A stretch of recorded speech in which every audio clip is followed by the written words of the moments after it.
Friends, मैं doctor उपासना त्यागी welcome करती हूँ आप सभी का अपने YouTube channel doctor mom remedies में। आज की वीडियो में हम लोग बात करने वाले हैं कि प्रेगनेंसी को कंफर्म करने के लिए कौन कौन से टेस्ट कराए जा सकते हैं।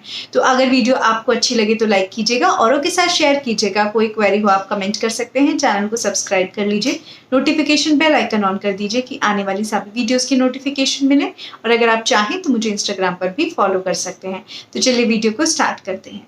फर्स्ट टेस्ट जो आप करा सकते हैं वो आप सभी को पता है, मोस्ट कॉमन टेस्ट है यूरिन प्रेगनेंसी टेस्ट। सिंपल सी एक किट आती है 50-60 रुपए की, आपको वो परचेज करके लानी है और उससे आपको अर्ली मॉर्निंग सैंपल से अपना टेस्ट करना है।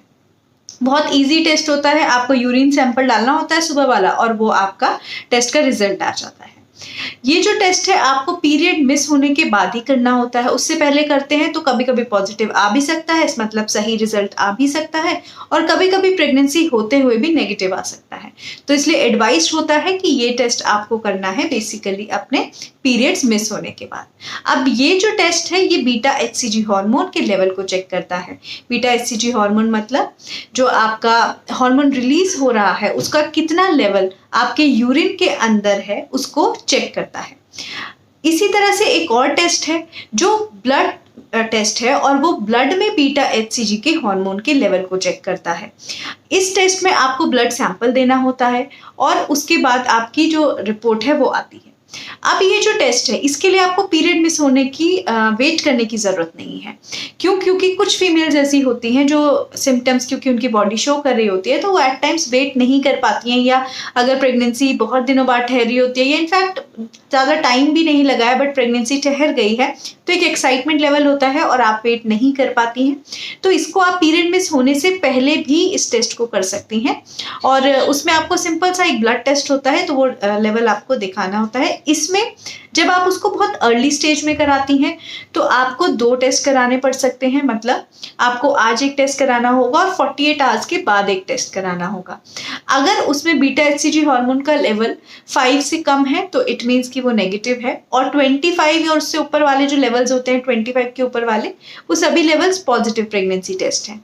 बट ये जो बीच वाले लेवल्स हैं इनका क्या वैल्यू है, मतलब कि आपका जो 6 से लेकर 24 वाला है इसमें आपको रिपीटेड टेस्ट भी कराना पड़ता है।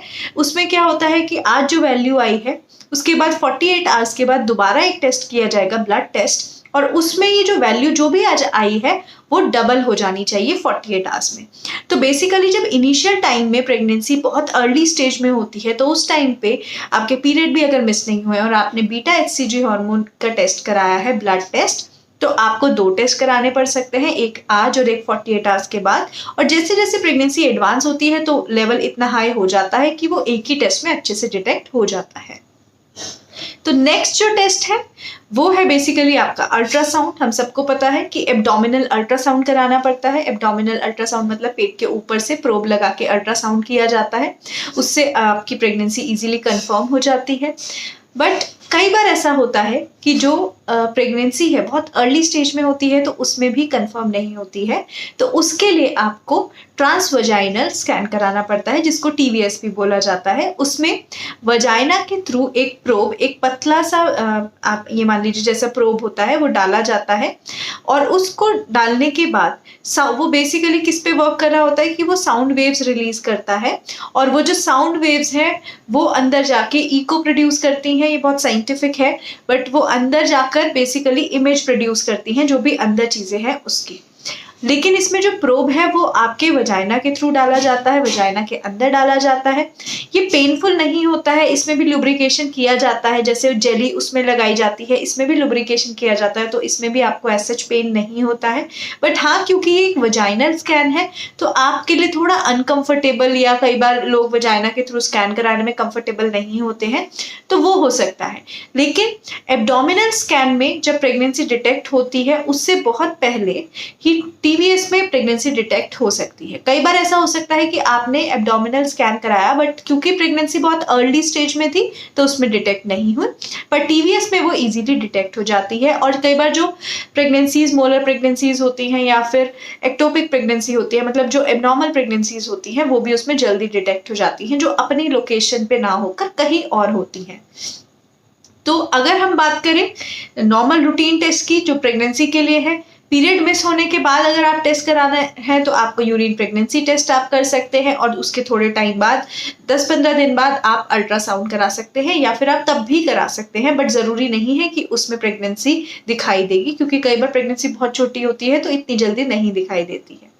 अगर हम बात करें टीवीएस की, तो टीवीएस में प्रेगनेंसी बहुत जल्दी अर्ली दिखाई दे जाती है कंपैरेटिवली जितना वो एब्डोमिनल स्कैन के अंदर दिखाई जाती है।